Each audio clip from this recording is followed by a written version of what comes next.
Hello and welcome to Divine Wisdom Explained. If you haven't already, please subscribe to our channel and give this video a thumbs up. By liking and sharing our content, you'll help us spread the message of hope, wisdom, and faith. Today we're diving into one of the most profound stories in the Bible, Joseph's dream, a journey of betrayal and forgiveness. It's a story of hardship, redemption, and how God's plan can unfold even when things seem darkest. Stay tuned to the end as we discuss the powerful life lessons we can all learn from Joseph's incredible journey. Joseph's dream, a journey of betrayal and forgiveness. The story of Joseph begins in a small ancient land, Canaan. Joseph, the 11th son of Jacob, was favored by his father, who loved him more than any of his other children. This special treatment wasn't just based on love. Joseph was the firstborn son of Rachel, Jacob's beloved wife. From a young age, Joseph stood out as a dreamer, and it wasn't long before his dreams caught the attention and envy of his brothers. Jacob, recognizing Joseph's unique qualities, made him a beautiful coat of many colors, a symbol of his love. This act further fueled the brothers' resentment, and they began to hate Joseph. The jealousy between them was palpable, and soon, it wasn't just his coat that caused problems but the dreams Joseph began sharing. One night Joseph had a dream. In this dream, he and his brothers were binding sheaves of wheat in the field. Suddenly, his sheaf stood upright while the sheaves of his brothers gathered around it and bowed down. Excited by the significance of the dream, Joseph shared it with his brothers, only to be met with their fury. They mocked him, "Will you actually reign over us? Will you actually rule us?" But Joseph was undeterred. He had another dream, one even more significant. In this second vision, the sun, the moon, and 11 stars bowed down to him. Joseph couldn't help but tell his family about this dream as well. Even his father Jacob rebuked him, "What is this dream you had? Will your mother and I and your brothers actually come and bow down to the ground before you?" Despite the rebuke, Jacob pondered the dream in his heart, but his brothers were not so forgiving. Their jealousy reached its peak, and their hatred for Joseph grew stronger with each passing day. They could no longer tolerate the idea that this young, favored son might one day rule over them. The betrayal. One day, Jacob sent Joseph to check on his brothers, who were shepherding the flocks in the fields far from home. When the brothers saw Joseph coming, they began to conspire against him. They saw an opportunity to rid themselves of him once and for all. "Here comes that dreamer," they said, mocking him. "Let's kill him and throw him into one of these cisterns. We'll tell our father that a wild animal devoured him. Then we'll see what comes of his dreams." But Reuben, the eldest of the brothers, heard the plot and tried to intervene. "Let's not take his life," he said. "Instead, let's throw him into this cistern here in the wilderness, but don't lay a hand on him." Reuben secretly planned to return later and rescue Joseph. However, before Reuben could return, the brothers saw a caravan of Ishmaelite traders passing by on their way to Egypt. Judah, one of the brothers, suggested, "What will we gain if we kill him? Let's sell him to these traders. After all, he is our brother, our own flesh and blood." The other brothers agreed, and Joseph was sold for 20 pieces of silver to the traders who took him to Egypt. To cover their tracks, the brothers took Joseph's coat, dipped it in goat's blood, and showed it to their father, Jacob.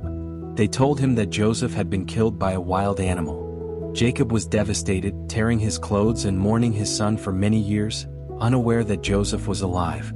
Joseph's trials in Egypt. Meanwhile, Joseph was taken to Egypt, where he was sold as a slave to a high-ranking official named Potiphar, the captain of Pharaoh's guard. Despite his circumstances, God was with Joseph and he prospered. Potiphar recognized that Joseph was a trustworthy and capable young man, and soon, he put him in charge of his entire household. Joseph was given full responsibility for all of Potiphar's possessions, and the Lord's blessing rested on everything Joseph touched. However, trouble was not far behind. Potiphar's wife took notice of Joseph's handsome appearance and tried to seduce him. Day after day she tempted him, but Joseph remained steadfast in his refusal. "How could I do such a wicked thing and sin against God?" he replied. One day when no one was around, Potiphar's wife seized Joseph by his cloak and demanded that he lie with her. Joseph fled from her presence, leaving his cloak behind. Infuriated, Potiphar's wife accused him of trying to assault her, and when Potiphar returned, she repeated the lie. Enraged, Potiphar had Joseph thrown into prison.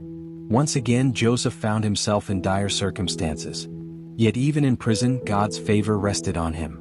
The warden recognized Joseph's abilities and entrusted him with the responsibility of overseeing the other prisoners. It was here in prison that Joseph's path would cross with two of Pharaoh's servants, his cupbearer and baker. Both men had dreams and neither could understand them. Joseph, knowing that God had granted him the ability to interpret dreams, asked them to share their visions. The cupbearer dreamed of a vine with 3 branches, which blossomed and produced grapes. Joseph interpreted this dream to mean that in 3 days, the cupbearer would be restored to his position. The baker, hearing this favorable interpretation, shared his own dream. He saw 3 baskets of bread on his head and birds were eating from the top basket. Joseph's interpretation was not as pleasant. In 3 days, Pharaoh will lift your head from you and you will be hanged. 3 days later, Joseph's interpretation came true. The cupbearer was restored to his position, and the baker was executed. But despite Joseph's kindness in interpreting the dreams, the cupbearer forgot about him, and Joseph remained in prison for 2 more years. Joseph's rise to power. 2 years later, Pharaoh had a troubling dream. In his dream, 7 healthy cows were devoured by 7 gaunt, emaciated cows, and 7 healthy ears of grain were swallowed up by 7 thin ears. No one in Pharaoh's court could interpret the dream, and the cupbearer suddenly remembered Joseph. Joseph was summoned from prison and brought before Pharaoh. After hearing the dream, Joseph explained that it foretold 7 years of abundance followed by 7 years of famine.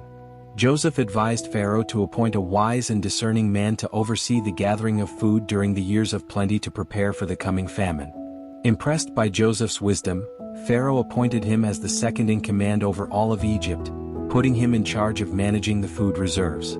Joseph was given Pharaoh's signet ring, fine clothes, and a chariot to ride in. The people of Egypt were commanded to bow before him, and Joseph was given authority over the entire land. Reconciliation and forgiveness. As the years passed, the famine began to affect not only Egypt but the surrounding nations, including the land of Canaan where Joseph's family still lived.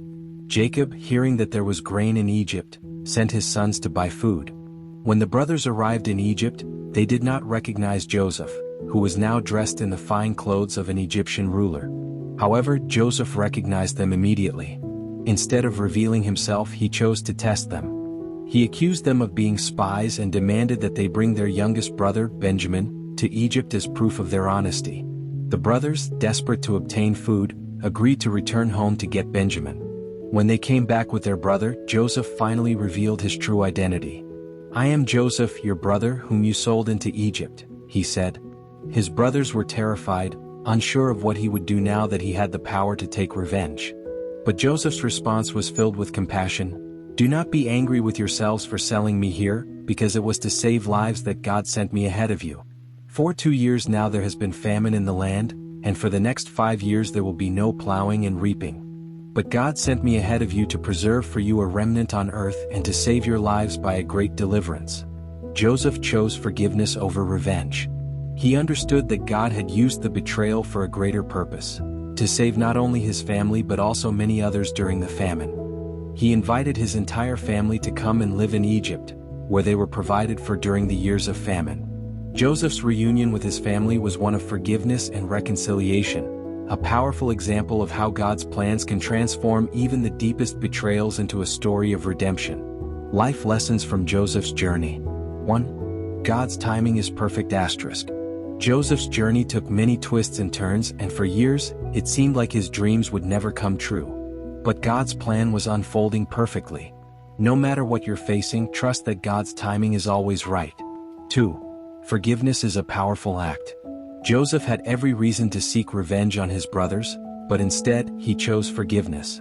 By doing so, he not only healed his relationships but also played a key role in saving many lives. Forgiveness is often the key to moving forward. 3. Faith in adversity builds character. Joseph's integrity and faith were tested in the hardest of circumstances. He remained true to God even when it would have been easy to compromise. Adversity can build the character that God desires in us.